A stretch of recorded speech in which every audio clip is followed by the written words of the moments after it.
Hello everyone, my name is Dr. Nikhil and our today's topic is flexibility assessment. What do you understand by the flexibility? Flexibility is the ability of your muscle to stretch through the range of motion, through available range of motion without pain and discomfort. मतलब क्या है? हिंदी में आराम से बताता हूँ. इसका मतलब है आपके मसल्स की एबिलिटी कि वो कितना स्ट्रेच हो सकते हैं उसके अवेलेबल रेंज में विदाउट पेन एंड डिस्कम्फर्ट. वो इतना हो सकते हैं, इतना हो सकते हैं या इतना हो सकते हैं. कितना स्ट्रेच हो सकते हैं वो हम लोग that is known as a flexibility. So flexibility में एक वर्ड यूज होता है that is known as a stretch. ठीक है, मतलब आपका मसल स्ट्रेच होना मतलब क्या है? What do you understand by the stretch? तो स्ट्रेच सिंपल फंडा है. देखो, कोई भी मसल को आपको अगर स्ट्रेच फील करवाना है तो उसकी ट्रेनिंग मूवमेंट की एग्जैक्ट अपोजिट मूवमेंट कर लो, वो मसल आपका स्ट्रेच हो जाएगा. मतलब क्या? देखो, मेरे लैट्स को मुझे अगर ट्रेन करना है तो मुझे शोल्डर का एक्सटेंशन करना पड़ेगा. शोल्डर जॉइंट अभी फ्लेक्शन में है, यहाँ पे एक्सटेंशन करना पड़ेगा, मेरी लैट्स ऑटोमेटिकली ट्रेन हो जाए. मतलब shoulder extension is my lats training movement. तो अगर मुझे उसको स्ट्रेच करना है तो एग्जैक्ट अपोजिट मूवमेंट करना पड़ेगा. मतलब कौन सा मूवमेंट करना पड़ेगा? Yes, you getting it right. मतलब शोल्डर जॉइंट का फ्लेक्शन करना पड़ेगा, तब जाके मेरा लैट्स मसल स्ट्रेच होगा. Same goes with my chest. Chest को ट्रेन करने के लिए मुझे हॉरिजॉन्टल अडक्शन करना पड़ता है. मतलब यहां से हाथ यहां लाना पड़ता है, तब जाके मेरी चेस्ट ट्रेन होती है. तो मुझे अगर चेस्ट को स्ट्रेच करना है तो क्या करना पड़ेगा? Exactly, there you are. Chest को अगर मुझे स्ट्रेच करना है तो मुझे हॉरिजॉन्टल अबडक्शन करना पड़ेगा. अडक्शन में मेरा ट्रेनिंग हो रहा था, अबडक्शन करूंगा तो मेरा स्ट्रेचिंग हो जाएगा. सो कितना मैं स्ट्रेच कर पाता हूं अपने मसल को अवेलेबल रेंज में, that is known as a flexibility. Yes. So why do you need flexibility assessment? कि फ्लेक्सिबिलिटी असेसमेंट करना क्यों जरूरी है? Why we should do the flexibility assessment. अभी फ्लेक्सिबिलिटी का मतलब तो समझ में आ गया कि आप कितने रेंज ऑफ मोशन पे अपने मसल को स्ट्रेच कर सकते हो without pain and discomfort. But अगर फ्लेक्सिबिलिटी चेक नहीं करोगे किसी बंदे का तो क्या होगा? राइट. सो देखो, कोई भी पर्सन को ट्रेनिंग करने से पहले या उसको प्रॉपर ट्रेनिंग देने से पहले प्रॉपर असेसमेंट होना बहुत ज्यादा जरूरी है. Otherwise you will not know कि आज बंदे की कंडीशन क्या है और आपको उसको कहाँ तक लेके जाना है. लाइक अगर मैं किसी को भी ट्रेन करूंगा तो सबसे पहली चीज है कि मैं उसका पहले असेसमेंट करवाऊंगा. जैसे डॉक्टर के पास जब आप जाते हो तो डॉक्टर क्या करता है? असेसमेंट लेता है आपका कि आपको क्या हो रहा है, कैसा है, आपकी कंडीशन क्या है, कफ है, फीवर है, क्या है, फलाना ढिमका, वट एवर इट इज. सो जब हम लोग किसी को भी ट्रेन करेंगे तो असेसमेंट करना बहुत ज्यादा जरूरी पार्ट हो जाता है वहां पे, जिसमें हम लोगों ने देखा रहेगा कि हम लोगों को कार्डियोवास्कुलर असेसमेंट करना जरूरी है, स्ट्रेंथ असेसमेंट, एंड्योरेंस असेसमेंट करना जरूरी है. सो लाइकवाइज हमें फ्लेक्सिबिलिटी का भी असेसमेंट करना जरूरी है. क्यों जरूरी है? ताकि आपके मसल्स प्रॉपर फ्लेक्सिबल रहेंगे तो आप कंप्लीट रेंज ऑफ मोशन पे वर्कआउट कर पाओगे. कंप्लीट रेंज ऑफ मोशन मतलब क्या है? कि आपके जॉइंट को एक कंप्लीट रेंज ऑफ मोशन दिया गया है हमारे बॉडी के एनाटॉमी के हिसाब से. जैसे कि मेरा शोल्डर जॉइंट है, ये 0 से लेके 180 डिग्री ऑफ फ्लेक्शन तक मूव करेगा, इसके पीछे भी जाएगा, ये बाहर भी जाएगा, एल्बोज इतने मूव करेंगे. ठीक है, अभी जैसे शोल्डर 180 डिग्री ऑफ फ्लेक्शन में जा सकता है वैसे एल्बो नहीं जा सकता. क्यों नहीं जा सकता? मसल मास का लिमिटेशन है. ठीक है, ये लिमिटेशन होने की वजह से ये प्रॉपर 180 पे नहीं आ पाएगा, ये 150 पे रुक जाएगा, 120 पे रुक जाएगा. So it is depending on person to person कि ये कितने फ्लेक्स करेंगे. बट सर्वे के हिसाब से there are complete range of motion joints के दिए गए हैं. सो अगर आपके जॉइंट्स के कंप्लीट रेंज ऑफ मोशन नहीं हो रहे हैं, दैट मीन्स आपके मोबिलिटी एंड आपके फ्लेक्सिबिलिटी पे कहीं ना कुछ रेस्ट्रिक्शंस है. आइदर आपके मसल्स टाइट हो सकते हैं या आइदर आपके मसल्स हाइपर फ्लेक्सिबल हो सकते हैं. So both are the reason. जैसे कि शोल्डर फ्लेक्सिबिलिटी दिया गया है 180 डिग्री, बट अगर किसी के लैट्स मसल टाइट है या किसी के चेस्ट मसल्स अगर टाइट है तो उसके वजह से वो 150 120 तक ही जा पा रहा है, उसके आगे नहीं जा पा रहा है. दैट मीन्स यहाँ पे हो गया ना प्रॉब्लम. प्रॉब्लम क्या हो गया कि जो बंदा यहाँ तक हाथ लेके जा सकता था वो यहीं तक जा पा रहा है। अभी यहाँ पे लेके जाने की वजह से क्या होगा कि कोई भी मूवमेंट अगर उसको यहाँ पे करनी होगी, so that is discomfort to him. ठीक है, जैसे और एक सिंपल चीज बताता हूँ कि जैसे हम लोग बहुत सारे लोग हैं जो आईटी पॉपुलेशन में रहते हैं या एक्सरसाइजेस नहीं करते हैं और जिनका सिटिंग पोस्चर बहुत ज्यादा रहता है, तो उसकी वजह से उनका पोस्चर ऑटोमेटिकली कुछ इस तरीके से हो जाता है। अभी इस तरीके के पोस्चर में क्या हो जाता है कि आपके चेस्ट मसल, आपके एंटीरियर शोल्डर मसल्स टाइट हो जाते हैं, मतलब उनकी स्ट्रेचिंग एबिलिटी जो है या फ्लेक्सिबिलिटी जो है वो कम हो जाती है। सो अभी वो फ्लेक्सिबिलिटी कम होने की वजह से वो सीधा नहीं चल पाएंगे। अभी सीधा नहीं चलने की वजह से उनके posterior part of the spine पे बहुत ज्यादा स्ट्रेस है अपने स्पाइन को पीछे खींचने के लिए। हो गया ना प्रॉब्लम? यहाँ पे एक पार्ट पे लोड बढ़ गया, दूसरे पार्ट पे लोड बढ़ गया, जिसके वजह से chances of injuries, chances of postural disbalance, chances of postural abnormalities बढ़ जाएंगे। Getting my point? सो हमेशा फ्लेक्सिबिलिटी को इम्प्रूव्ड रखना, flexibility is a part of fitness, तो फ्लेक्सिबिलिटी को इम्प्रूव्ड रखना ज्यादा जरूरी है ताकि आप अपनी डे टू डे की मूवमेंट को प्रॉपर अमाउंट में, कंप्लीट रेंज ऑफ मोशन में कर पाओ। ठीक है, सो इसके लिए फ्लेक्सिबिलिटी करना बहुत जरूरी है। अभी असेसमेंट करना इसलिए जरूरी है ताकि आपके क्लाइंट की या आपकी फ्लेक्सिबिलिटी कहीं ना कहीं अगर प्रॉब्लमेटिक है या कहीं ना कहीं अगर वो प्रॉपरली अलाइन नहीं है, सो आप उसको एक सही ढंग से अलाइन कर सकते हो। सो दैट्स व्हाई असेसमेंट करना इज जरूरी। Getting my point? So assessment में आपको पता लगेगा कि आपकी फ्लेक्सिबिलिटी कहाँ है और आपने उसको कहाँ लेके जाना है। So you will get your start point, you will get your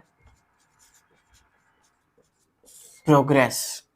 आपको पता ही नहीं आपकी फ्लेक्सिबिलिटी कहाँ है तो प्रोग्रेस कैसे करोगे? जैसे मैंने जिम में जाने के बाद 5 किलो के डंबल उठाना शुरू कर दिया, बट मैंने चेक ही नहीं किया कि मैं 10 किलो के भी उठा सकता हूँ कि नहीं, 15 किलो के भी उठा सकता हूँ कि नहीं, और मैं साल भर 5 किलो के साथ करते रह गया। कोई मतलब है इसका? मैंने स्टार्ट किया बट मेरे को पता ही नहीं प्रोग्रेस किस डायरेक्शन में करना है, बिकॉज मैंने चेक ही नहीं किया कि मेरी बॉडी की एबिलिटी क्या है, कितने हद तक मैं वो चीजें कर सकता हूँ। सो दैट्स व्हाई असेसमेंट करना is the most important criteria of any training, any kind of training. ठीक है, सो फ्लेक्सिबिलिटी असेसमेंट करना जरूरी है जिसमें हमारे पास मल्टीपल टेस्ट है, बहुत अलग अलग फ्लेक्सिबिलिटी के टेस्ट है, जिसमें से जो मोस्ट कॉमन दो है वो मैं आज आपको सिखाऊंगा, which is your sit and reach test. कुछ समझ में आ रहा है क्या हो सकता है ये?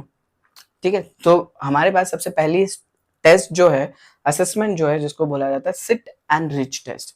मतलब क्या करना है इस टेस्ट में? एकदम सिंपल सा फंडा है कि you are sitting like this, आप कुछ इस तरीके से बैठे हो फ्लोर पे। ठीक है, आपके सामने कुछ इंच टेप लगाई हुई रहेगी जो आपके हील लेवल से आगे चलती हुई जाएगी। आपने क्या करना है कि आपको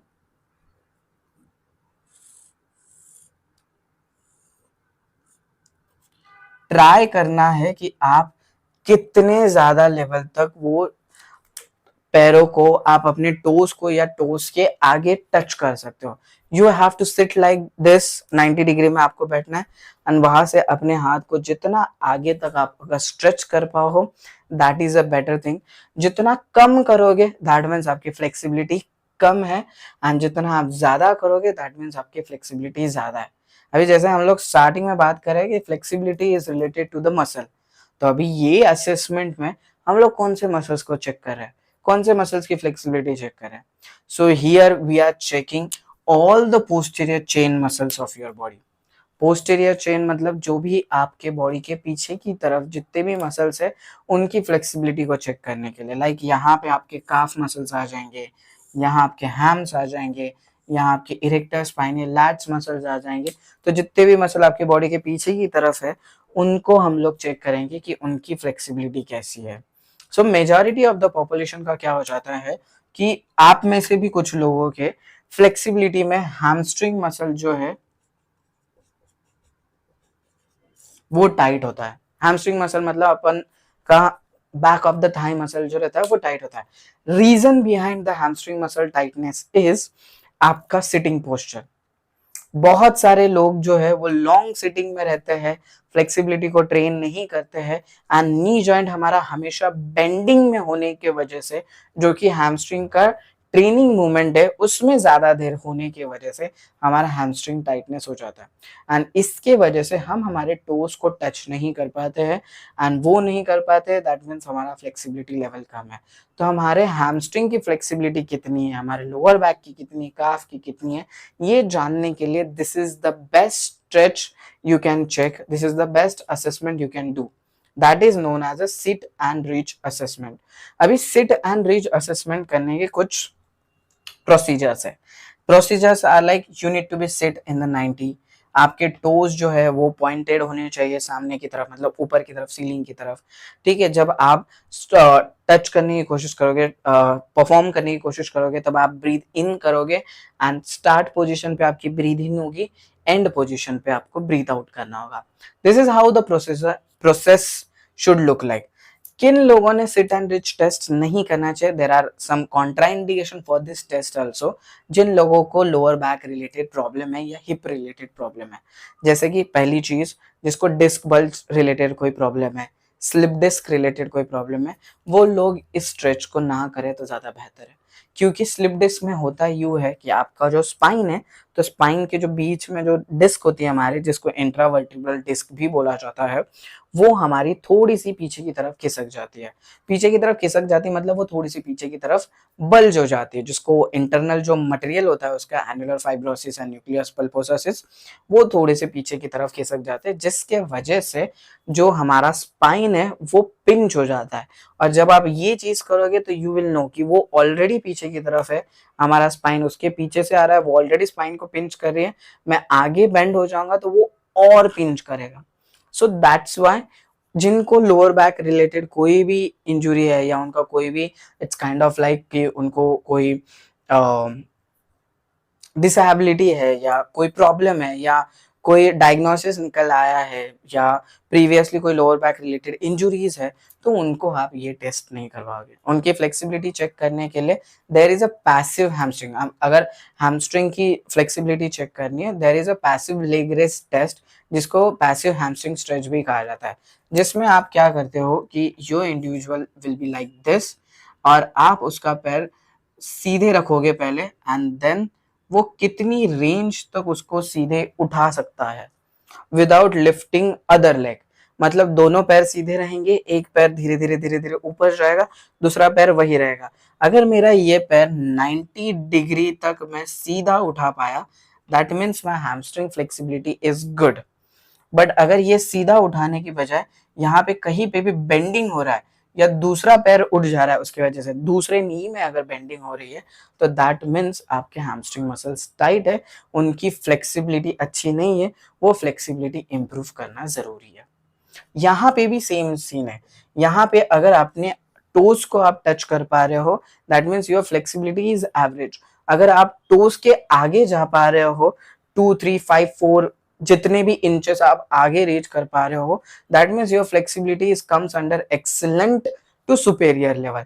बट अगर आप टोस को भी टच नहीं कर पा रहे हो, और टोस के भी पहले ही आपकी फ्लेक्सिबिलिटी मतलब आपके हाथ, तो दैट मीन्स आपकी फ्लेक्सिबिलिटी बहुत पुअर है, you need to work on that. Same goes with here, अगर आपके पैर एक 60 डिग्री से भी कम रेंज पे है, तो दैट मीन्स आपकी फ्लेक्सिबिलिटी बहुत पुअर है। अगर वो 60 टू 90 के बीच में है, तो दैट मीन्स आपकी फ्लेक्सिबिलिटी एवरेज है। अगर वो 90 डिग्री पे है, 90 डिग्रीज तक लेके आ रहे हैं, that means your flexibility is superior.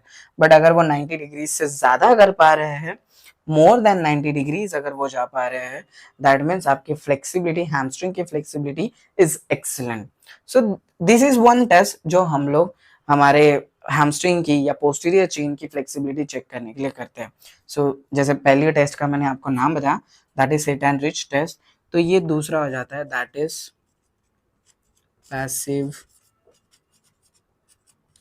Leg raise test.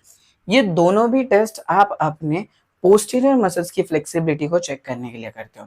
Then we have another test जो आपकी एंटीरियर हिप जॉइंट की फ्लेक्सिबिलिटी या एंटीरियर हिप मसल्स की फ्लेक्सिबिलिटी को चेक करने के लिए करते हैं। दैट इज नोन एज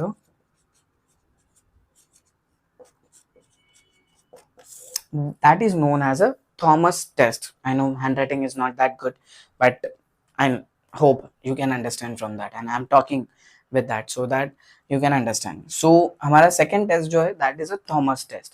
अभी जैसे यहाँ पे हमें पीछे वाले मसल्स की फ्लेक्सिबिलिटी चेक करनी है, तो पीछे वाली मूवमेंट ना करके आगे वाली मूवमेंट करनी पड़ रही है to check our posterior chain की मसल की फ्लेक्सिबिलिटी। मतलब देखो, अगर लोअर बैक को मुझे ट्रेन करना है तो मुझे एक्सटेंशन या हाइपर एक्सटेंशन करना पड़ेगा, बट अगर मुझे उसको लोअर बैक को स्ट्रेच करना है तो हमारे स्पाइन का फ्लेक्शन करना होगा, तब जाके मेरे लोअर बैक स्ट्रेच होगा। Same goes with the hamstring.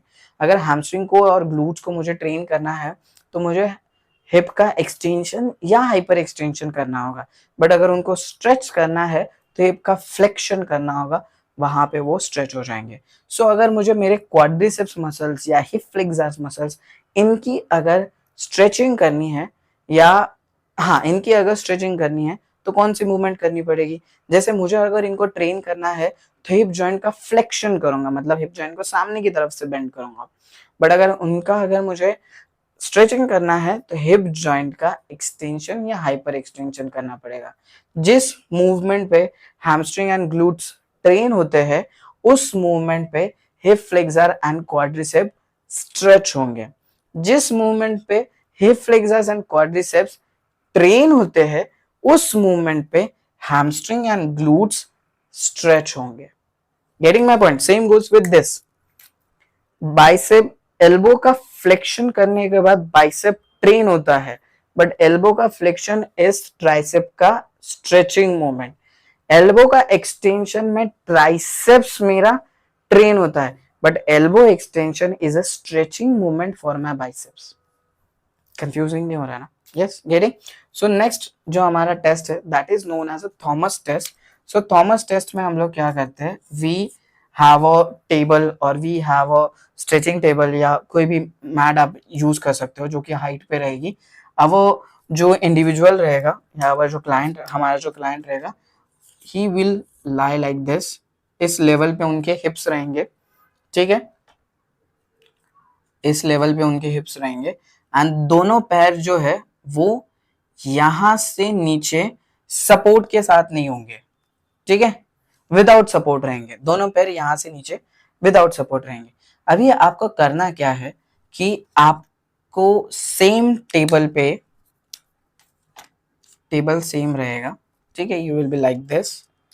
आपको करना क्या है, जो आपका क्लाइंट है वो अपने एक पैर को अपने चेस्ट के लेवल पे पुल करने की कोशिश करेगा अपने हाथों के थ्रू, और दूसरा पैर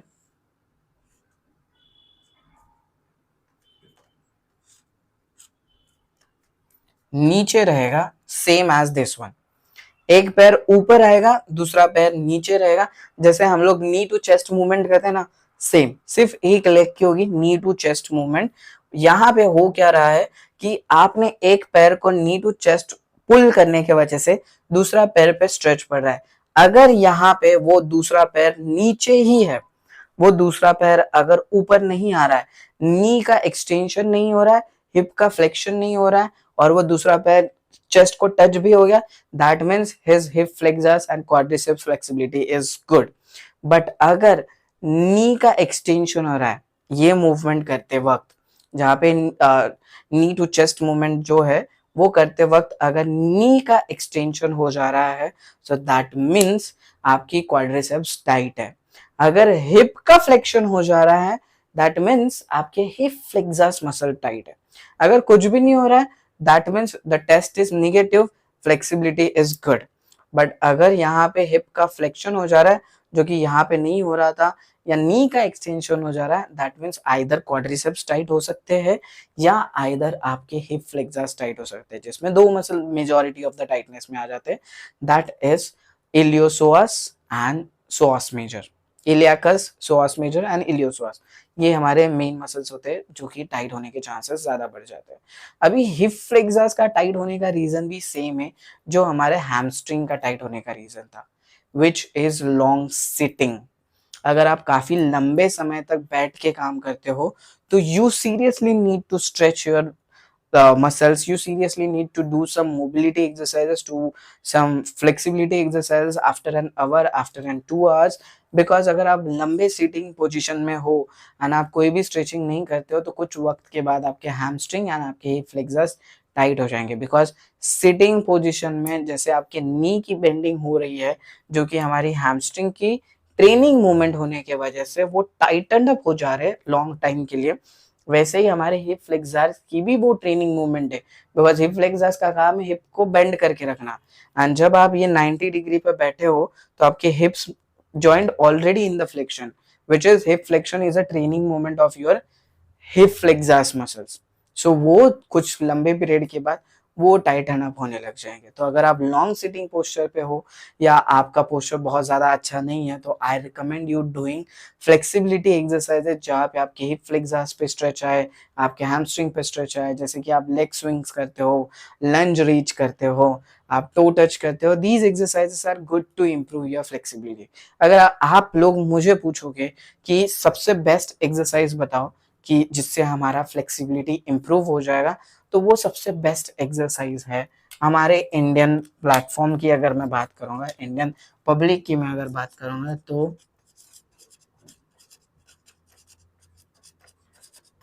the best exercise to improve your flexibility and mobility is your सूर्य नमस्कार। This is the best exercise जहां पे आपके ऑलमोस्ट सारे मसल स्ट्रेच हो जाते हैं, आपके सारे जॉइंट प्रॉपरली मूवेबल हो जाते हैं, मोबाइल हो जाते हैं। And this is the moment, ये करने के बाद आपको, मुझे नहीं लगता कि और कोई एक्सरसाइजेस करनी चाहिए फ्लेक्सिबिलिटी को इम्प्रूव करने के लिए। ऑफ कोर्स यस, अगर आपके बॉडी के कुछ मसल्स टाइट है तो उनको पर्टिकुलरली टारगेट करने के लिए अलग अलग एक्सरसाइज करना जरूरी है। जैसे कि हिप फ्लेक्सर्स की मैंने बात की, सूर्य नमस्कार में हिप फ्लेक्सर्स हमारे स्ट्रेच हो जाएंगे, बट अगर वो बहुत ज्यादा टाइट है तो आपको प्रॉपरली एक आइसोलेटेड मूवमेंट उसके लिए करना पड़ेगा to stretch in up the hip flexors muscles. So these are the basic two tests of our quadriceps and our hamstrings to stretch or to check कितनी हमारे hamstring की flexibility अच्छी है, कितनी हमारी quadriceps and hip flexors की flexibility अच्छी है। I'm sure हमारे बैक के लिए भी, हमारे शोल्डर्स के लिए भी, चेस्ट के लिए भी, लैट्स के लिए भी, आर्म्स के लिए भी, अलग अलग मसल्स के लिए अलग अलग टेस्टिंग मेथड्स है। बट अगर आप फुल बॉडी के हिसाब से मुझे अगर पूछोगे, so these two test are the best one जिससे आप अपनी फ्लेक्सिबिलिटी असेसमेंट कर सकते हो, या अपनी कर सकते हो या अपने क्लाइंट्स की भी कर सकते हो। I hope you are getting this thing clearly. So एक क्विक रिव्यू दे देता हूँ मैं इसका, एक क्विक रिकैप कर लेते हैं इसका, विच इज फ्लेक्सिबिलिटी मतलब क्या है? The ability of your muscle to stretch through available range of motion without pain and discomfort। आपका मसल कितना स्ट्रेच हो सकता है without pain and discomfort, that is known as a flexibility. ठीक है, स्ट्रेचिंग मतलब है, स्ट्रेचिंग मूवमेंट का मतलब है कि आपकी ट्रेनिंग मूवमेंट की exact opposite movement is a stretching movement. हम लोग फ्लेक्सिबिलिटी असेसमेंट करने के लिए बेसिकली दो टेस्ट का इस्तेमाल बहुत ज्यादा करते हैं, which is sit and reach test and second is your Thomas test. Sit and reach test में आप 90 डिग्री पे बैठे हुए रहोगे लॉन्ग सिटिंग पोजीशन में, you will breathe in and then you will breathe out and try to touch your toes. ये test में हमारे पोस्टीरियर चेन के जितने भी मसल है उनको स्ट्रेच करने के लिए मदद हो जाएगी, उनकी फ्लेक्सिबिलिटी चेक करने के लिए मदद हो जाएगी। अगर आप अपने टोज को टच कर पाते हो that means your flexibility is good, toes के आगे जा पाते हो that means your flexibility is more than good, it is superior और एक्सीलेंट। बट अगर टोस के पहले हो तो दैट मीन्स आपकी फ्लेक्सिबिलिटी एक एवरेज और पुअर है। ठीक है, same goes with our Thomas test. तो थॉमस टेस्ट में भी अगर आप जब नी टू चेस्ट मूवमेंट जब कर रहे हो एक पैर की, तो दूसरे पैर उठना नहीं चाहिए। अगर वो दूसरा पैर लिफ्ट हो जा रहा है, नी एक्सटेंड हो जा रहा है या हिप फ्लेक्शन हो जा रहा है, that means your flexibility of the hip flexors or knee sorry quadriceps is not good. So आपको उनकी फ्लेक्सिबिलिटी करना बहुत ज़रूरी हो जाता है। सिट एंड रिच टेस्ट हम लोग को, जिनको लोअर बैक प्रॉब्लम है, लोअर बैक इंजरी या हिस्ट्री ऑफ लोअर बैक की इंजरीज है, उनको ये टेस्ट नहीं करवाएंगे। उनको हम लोग पैसिव लेग रेज टेस्ट करवाएंगे, जिससे हमें पता चलेगा कि उनके हैमस्ट्रिंग की फ्लेक्सिबिलिटी कितनी है और कितनी नहीं है। ठीक है, जिसमें हम लोग पैसिव लेग रेज में चेक करते हैं कि 90 डिग्रीज के बाद हमें रेजिस्टेंस फील हो रहा है या नहीं हो रहा है, 60 डिग्रीज के बाद फील हो रहा है। अगर हम 90 डिग्रीज तक चले गए और दूसरे लेग की लिफ्टिंग भी नहीं हुई और हमारे जिस लेग का कर रहे हैं उनका नी का भी बेंडिंग नहीं हुआ, दैट मीन्स उसकी हैमस्ट्रिंग की फ्लेक्सिबिलिटी अच्छी है। बट अगर जिस पैर का कर रहे हैं, मतलब मैं लेफ्ट पैर का कर रहा हूँ और लेफ्ट पैर का नी बेंड हो गया 90 डिग्रीज से पहले, दैट मीन्स उसकी flexibility is not that good. 60 degrees से पहले अगर हो गया तो दैट मीन्स उसकी फ्लेक्सिबिलिटी बहुत ज्यादा वीक है। You need to focus on कि उनके लेग लिफ्ट कब हो रहे हैं। This testing, this assessment should be done with proper observation, should be done with proper assessment method. I hope this is all clear to you. We'll see you in the next video. तब तक के लिए see you, take care, have a lovely day.